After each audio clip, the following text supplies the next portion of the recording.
let's normalize not wanting to climb the ladder. Honestly, it's totally okay just to go to work, get paid, get that money just to support our hobbies, right? You guys to be able to celebrate your achievements, and what better way is like a little cake topper, right?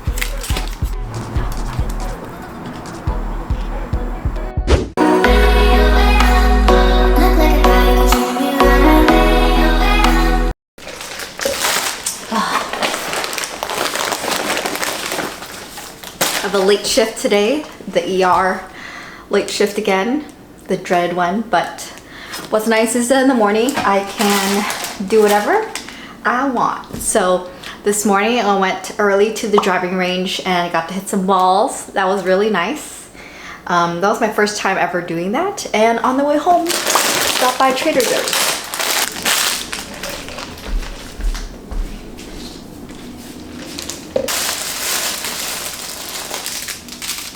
So lately I've been feeling kind of uninspired. I haven't made a video in a while.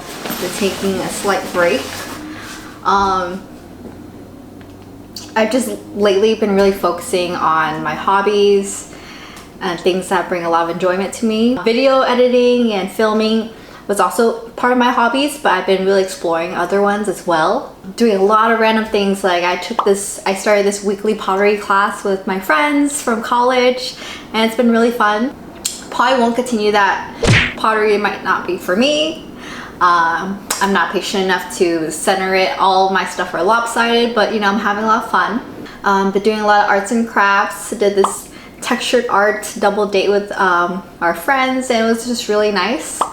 Been really having a lot of fun with that. So just painting and doing art, just like the old days. I was really artistic as a kid, and it's funny, my best friend said she never expected me to go into healthcare.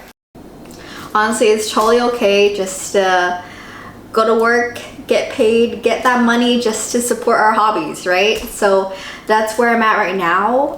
I love being a pharmacist and I'm really happy with it.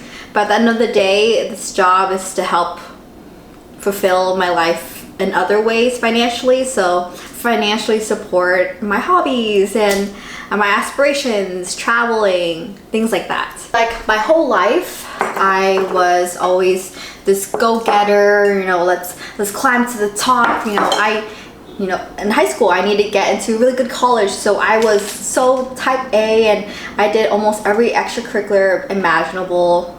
Did so much volunteering, and you know, it really worked. I got to UCLA, my dream school, and then in college I had to do whatever it took to get into a good pharmacy school. So I grinded, and in pharmacy school I had to work hard to get into residency, and then residency I had to work hard to get a job. And you know, now that I'm finally done and I have this job that I've always aspired to have, now you know, I'm kind of done climbing that ladder. Yeah, I can pursue, like, I can specialize, but for now I'm actually really happy being a floater. I feel really fulfilled. Financially now I have all this money to support my hobbies, enjoy my life, travel. So I don't want to grind anymore. I'm kind of exhausted, you know? And I'm having so much fun just using all this free time that I have to explore other things I always wanted to do. I've dedicated years upon years of my life just trying to climb that ladder and get that good job, and it's just nice to finally just let that go. Maybe one day in the future I can specialize if I want to, or if I feel really like I'm really passionate about it, maybe some kind of manager role or residency director. But for now, I'm perfectly happy being a regular hospital pharmacist, a random floater that covers random areas of the hospital, and that's okay. So what are some pros of, you know, just not climbing to the top? Well, there's less responsibilities. So what makes me worried about specializing is that I'm going to get a lot more students, a lot more residents, have more responsibility, because you know, if I'm in a dedicated service, like that is my dedicated service. You know, I'm the person in charge, the go-to person, and I don't know if I'm mentally ready for that yet. Maybe one day, but not now.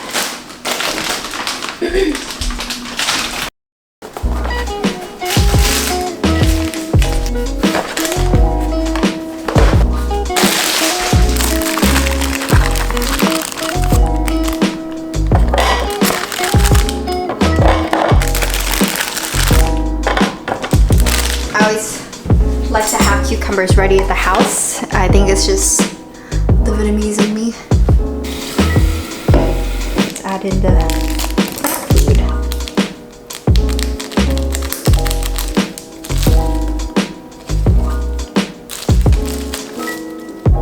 It's good, right?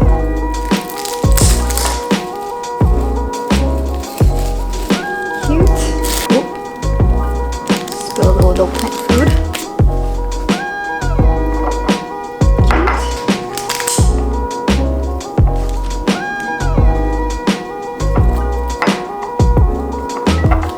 I'm not very good at this.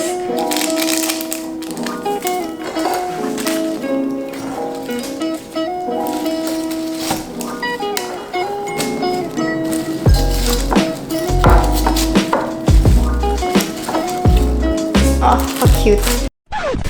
Look how cute these are.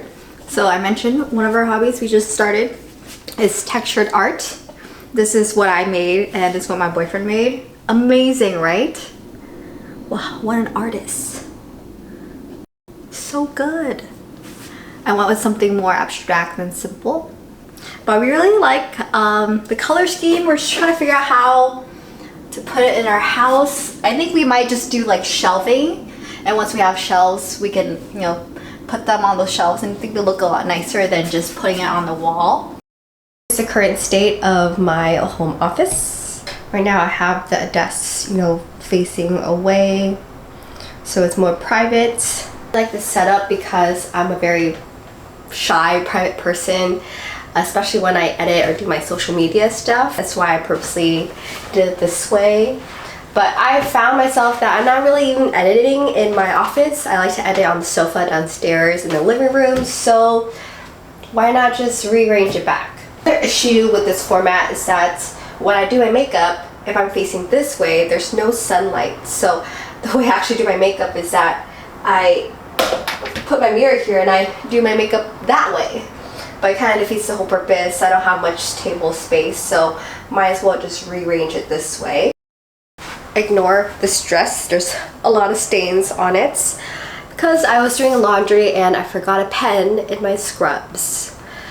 I'm pretty sure almost every healthcare person has done this. So, I mean, thankfully this was the only one that was a casualty and I don't really care much for this dress. I wear it at home only, so that worked out.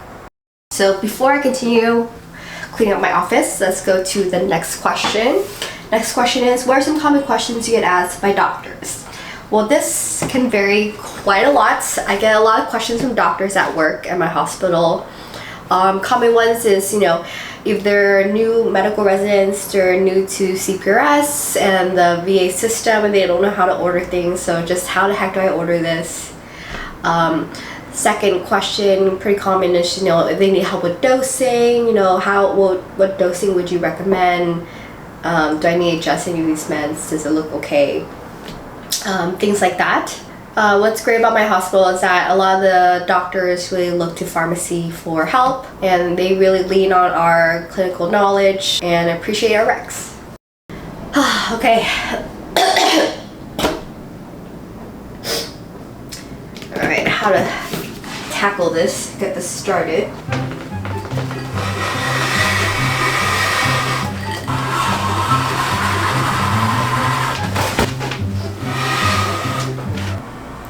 Voila, we did it! So, what do we think? I moved the computer to this corner just because I want this corner for the natural light for me to get ready. My makeup station's right there, so it just makes most sense. I just ordered a new Cricut machine, so I'm planning to put that there, so looks like we need to go shopping to find a new table on this side. But yeah, so much more spacious. I love this. And I feel like Now you can see the desk mat much better in, combination with all the pegboards. So cute. This is my new office space and I'm pretty happy. This looks pretty good, right? Hobby is my Cricut machine. So I'm really excited about this one. I've been kind of contemplating on making like real actual products, because right now on my Etsy shop is mainly just digital products, and I was just kind of brainstorming and thinking about what kind of things could I make for you guys. And for me, I was thinking, I want you guys to be able to celebrate your achievements, and what better way is like a little cake topper, right? And I was just looking through the market and I just couldn't find any cake toppers that were specific to pharmacy. Like I wanted one that says pass NAPLEX, pass MPJE, pass CPJE, things like that, I thought it'd be really cute if I try to make a cake topper.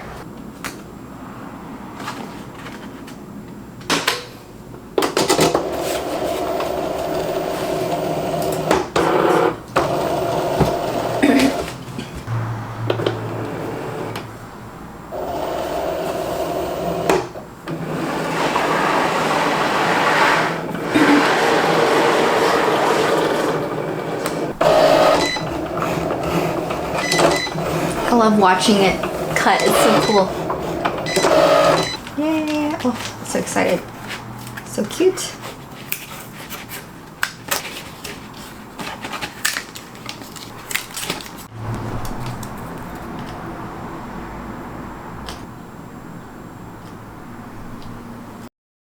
All right, let's answer some more questions now that my desk setup is done. Okay, what else? So what do hospital pharmacists do? So that is a big question. We do so much. So how would I simplify this? So if you're curious, you can watch my whole day in the life of a hospital pharmacist series. I have like a whole playlist that you can watch with all the different shifts that I do. But essentially, to break it down, basics is every patient that's in the hospital, say starts off with the doctor, they put in a medication order. No matter what it is, IV or a tablet or injection, anything that's ordered by the doctor gets sent over electronically to us. So we are the first line to double check, does this order look correct? Does it have all the components? Like, is the dose correct? Is the medication and indication correct? Is the dosing, is the frequency accurate? Is it appropriate? Does it need to be adjusted based off of the renal clearance or hepatic clearance? Does it interact with all the other medications? Is the infusion rate correct?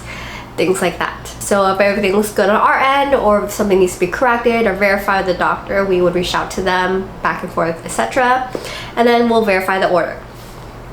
Once that gets verified, if it's just like a tablet or oral medication, then that would get sent over to the nurse. So they would be the second ones to verify the order.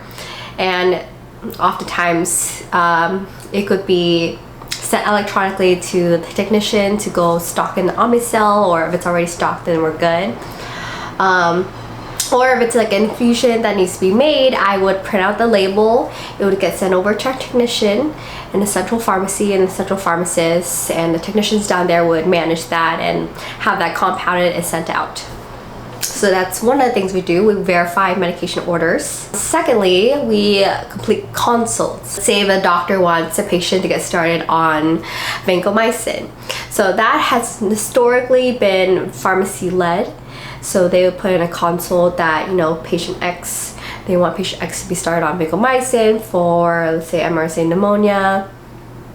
Then they put in that consult, that request gets sent to us, and then we would complete the consult by checking the patient, checking the renal clearance, their history, the indication, figure out the dosing for the patient. Then we put in the orders ourselves, and we have a coworker, another pharmacist, verify the order, everything looks good, and that gets set up, made, and given to the patient.